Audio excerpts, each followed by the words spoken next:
welcome to episode 2 of Big Game Freaks. This episode will be a dedication to Capcom because one of the makers of Mega Man, Keiji Inafune, left Capcom 2 weeks ago. And if you don't know who the guy is, he's the guy behind Mega Man, the Mega Man franchise, which is very important in gaming history. Easily. He was the artist that helped make the redesign for Mega Man. The original artist, Akira Kitamura, was the person that made Mega Man, who was Keiji's mentor. And then the person who was behind Mega Man for the majority of the series was Keiji Inafune, and that was the man who left Capcom. Yeah, and it's pretty much a big blow to Capcom because he's one of his main guys, you know, one of his legends in the company. Easily.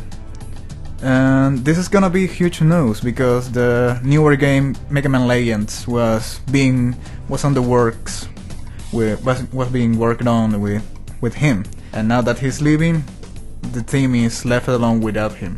Well, actually, I'm not sure if I gave you the updates on this, but he left, and he said he will not complete Mega Man Legends 3. Yep. But the Capcom company said we will do Mega Man Legends 3 without him. Yeah, definitely. They said that they're gonna continue. The show must go on. That I love. That's Capcom's dedication right there. Definitely. And you know the reason why he left was There were two specific reasons that he released to his fans. He said that anyone can be a CEO. All you need to do is speak your dreams and evaluate your employees. He felt that he could not be qualified to speak his dreams, nor could he evaluate his employees, so he said that he must retire. The rumor says that the guy was pretty much burnt out. Yeah, he said he was burned out and he wanted to start fresh. And you know, after so many years doing Mega Man 1 through 9 through 10 and the X series that went from 1 to 8 or something, and the other spin-offs, I mean, it's been a long time since he had a time to cool off, I guess. Well, he's made other series, so it's not like he was focusing on one the whole time. Because some developers actually get tired of doing their greatest works. For example, as a side note, in manga, Akira Toriyama, at the end of Dragon Ball Z, he said he was a little tired of doing DBZ, and he's finally glad to do a new series. So perhaps he's felt the same as well.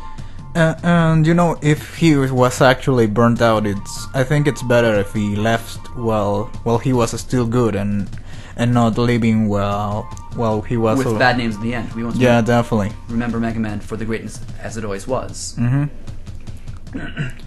But he did make other titles as well, such as Onimusha. He was the producer for The Legend of Zelda Minish Cap, I believe. Yes. Yeah. He produced that. I got to play Onimusha. It was a pretty nice game. It was one of my first PS2 games, actually. Wow. And he also did the Dead Rising series recently. Oh yes, and there's also rumor saying that Capcom actually had heat on Capcom because the Dead Rising 2 didn't sell too much. He had decided not to claim credit for that? Oh well, but that's what I heard. That I know that 2 is not critically acclaimed. Yeah, I think that it didn't do too well on sales either. So that rumor said that Capcom was pretty much blaming him or something. That was exactly one of his comments that he made. He said that the gaming company was sort of like a communism. Did you receive that article that I gave you? Yes, they actually said that if you succeed, that the company gets the credit, not so much you. But if you fail, the one person behind the project is the one getting the failure. And that was terrific that you brought it up, because that could have been a specific reference that he mentioned with Dead Rising 2. Since the game was not as success as he wanted, people were blaming him. So that could have been it, why he mentioned the gaming as a communism, regardless of his big name. Yeah, and that could be pretty much one of the main reasons why he left, after all. I mean, after also being kind of burned out, also. Well, he said that he'll stay for the last month, perhaps to finish Mega Man Universe, and that he'll make his official leave. Okay. So at least see that. Well, at least we get to see the Mega Man Universe game. That's good. Then in that game you can be able to make your own stage too. Yeah, that's awesome. I'd want to get that game. Yeah, and PlayStation is pretty much... It's gonna be on the PlayStation, right? Yeah. Yeah, and PlayStation is pretty much... Oh, I believe also Xbox. Also on the Xbox? It's not going to touch the Wii. Oh, yeah. So I'm forced to get an Xbox. Yeah. I need to get it. I need to get it. Get a PS3. I'm not going to trade in my Wii. Get a PS3. No, I'd want to get one of the consoles by Christmas. Yeah, get a PS3 so you don't get your Xbox with the ring of death. Well, there were some rumors saying that it does not suffer quite as badly. I've heard some people say that they've had their Xbox 360 since the beginning of 2005. Well, they got lucky. Well, I'd want this episode to be a focus on Capcom because a great name of Capcom had just left, and we're reminded that Capcom has always been a series of great versatility in whatever it touches. Yes, definitely there has been a lot of games from different genres in there. Especially the survival or horror genre. Biohazard / Resident Evil you're mentioning. Yeah, definitely. Resident Evil is one of my favorite franchises ever. Even though the fifth one was more like an action game, but I still love it. My favorite in the Resident Evil series... I have beaten 4 only, but I've played the others and I wanted to really get into it, so perhaps very soon I want to beat those games. But my favorite franchise has to be Mega Man, because back then to get enemies' powers and terrific platforming, as a child, to me when I was 8 years old, that was new to me and I loved that. It was definitely groundbreaking to know to get the powers of your enemies. And I also watched a TV show, that's what kind of pushed me to love the series. Oh. Remember the TV series? He is a fighting robot, Mega Man. No, I wasn't on the US, if you remember. Yeah, I remember, but I was thinking in Peru they might have something, because that was a good TV show. Not really, we got the games also. We have to watch Just the the episode together, you will love it. Okay, but you know, the Resident Evil series was also great, and one of my favorites of the series was Resident Evil 2. The first one was that nice. Had Chris as the main character, right? No, Chris Redfield is the main character on the first one. Along with Jill. Yes. Okay, so number 2 had the same main character as number 4, right? Yeah, that's Leon. Leon and Jill. No, Jill wasn't the first one. Claire. In number 4? No, in number 2. Number 2, yes, you're right. Claire. Because the president's daughter, number 4, was in there. Yeah, but that was long after. Not a main. That was long after. Yeah, exactly. I think that was released in 2004, 2005, I believe. Yeah, 2005, based on that game notes I gave you. Well, I don't know about dates, but it was a great game. The I fourth love one it. was great. I mean, a lot of people maybe complained that there weren't many zombies of the first 3 ones, but it was a good game. It was interesting because instead of going with pre-rendered graphics, you could see the player behind your shoulder. And you also could shoot anywhere. That was a huge That was advantage. great, definitely. Because now when I play the old games, I'm like, I can shoot wherever I want. I want to shoot at his head. I want to get a headshot, but I can't. Now for you, what do you think is scarier? The older Resident Evil games or Resident Evil 4 and 5? Scarier, definitely the first Resident Evils. But, you know, the fourth one... What do you think pre-rendered graphics made it scarier?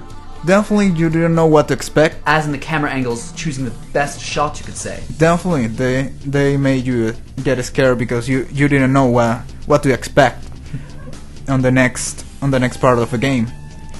And also the focus was on you know, surviving. On the fourth one you get a lot of ammunition. I felt that you got lots of ammunition. It gave you more of a handicap. I mean, the only part that I got really scared was when the guy with the chainsaw appeared. I knew he was gonna kill me. Oh my god! Oh. No, that was perhaps maybe the first one that scared me because with the first zombie I took care of him without any errors. Yeah, there's no problem with the ganados, the normal zombies on the fourth one, but with the chainsaw guy, ooh. That scared me. Yeah. A one-hit defeat. I will not mention how he defeats you, but if you look at videos, you will see it. Yeah, he beheads you. Okay, we're allowed to say it. And another series we need to mention is Street Fighter. Definitely, one of the most important fighting games ever. To Capcom, the 3 most important series would have to be Mega Man, Resident Evil, and Street Fighter. Definitely.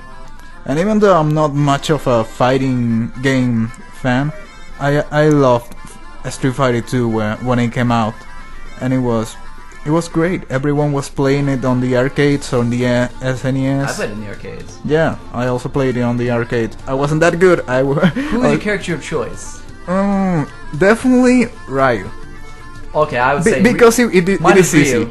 Yeah, Ryu. There are many pronunciations. Okay. No, there are any pronunciations. I think for the Japanese pronunciation would be Ryu. Yeah, definitely. That's the way I pronounce it normally. Because on the Romaji, or the Japanese Roman letters, it says R-I-I-U. So it'd be Ryu. Oh, so you pronounce it Ryu here in the US too? I'm sorry? You pronounce it Ryu in the US too? Yes. Oh, great. But America can do both ways. Ryu and Ryu. Yeah, that's why I pronounce it that way. But anyway, that's my character of choice, and also Ken, because they're the easiest to use. Let's be sincere. The other ones you need to do a whole circle and stuff like that. Yes, with the Indian one, or the Native American, T-Hawk, you must rotate the controller while doing a punch button, and then you'll do his Thunder Hammer. Too much. But other characters are easy to use. I only use the easy ones to use. Chun-Li, the Chinese female kick fighter, you just press the kick button rapidly. Well, that was easy. easy. A powerful kick. That one's easy, and also Honda. Honda. Yeah. You could actually trap your players in there. Just do a nice combo and then corner them into the sides, and you can kill them right there. That's cheap. That's cheap, but it works. That's why he's a deadly trapper. Yeah, but that's why I use not too much characters, because the other ones are kind of hard to use, and I'm not much into the fighting genre. I just enjoy myself. And you can see that because when we play Marvel vs. Capcom, you pretty much kick my butt. I love Marvel vs. Capcom. It is great. I remember the first one, when it came out on the PS1. I don't know if it came out on other consoles, but I got it on the PS1. Dreamcast, definitely, because that's where it first really appeared. Okay, well, I got it on the PS1. Arcades first, then Dreamcast. Yeah, I got it on the PS1 and it was great. It was fun. Wait a minute, when do you remember getting that for the PS1?